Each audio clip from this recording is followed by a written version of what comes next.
दोस्तों, ये कहानी एक गांव जिसका नाम था नागपुरिया।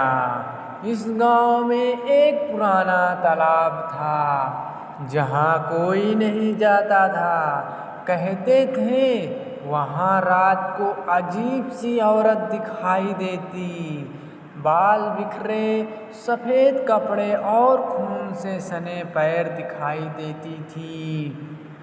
एक रात रमेश और मुकेश जुए के बाद लौट रहे थे, तभी तालाब से किसी औरत की चीख सुनाई दी। मुकेश डर गया, लेकिन रमेश ने देखने के लिए जिद किया और अगले दिन ही रमेश गायब हो गया। गांव की बूढ़ी दादी ने बताया,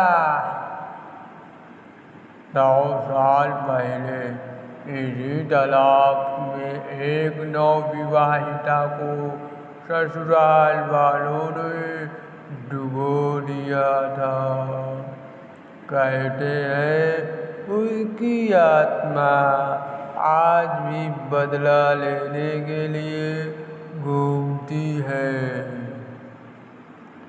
एक हफ्ते बाद जब रमेश लौटा, लेकिन वो कुछ बोल नहीं पा रहा था। उसकी आंखें लाल हो गई थी और शरीर में सड़न जैसी बदबू थी।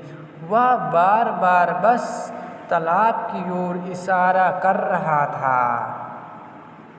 गांव वालों ने पास के मंदिर के साधु को बुलाया।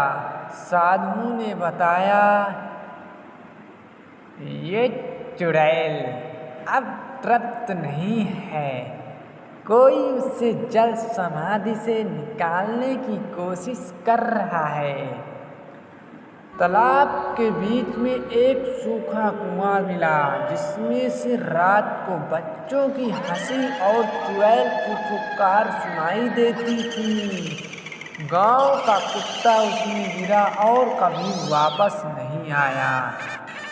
चुड़ैल अब गांव में रात को घर घर दस्तक देने लगी। जिसने भी दरवाज़ा खोला उसकी आत्मा जैसे खींच ली गई हो। लोगों ने रात के बाद बाहर निकलना ही बंद कर दिया।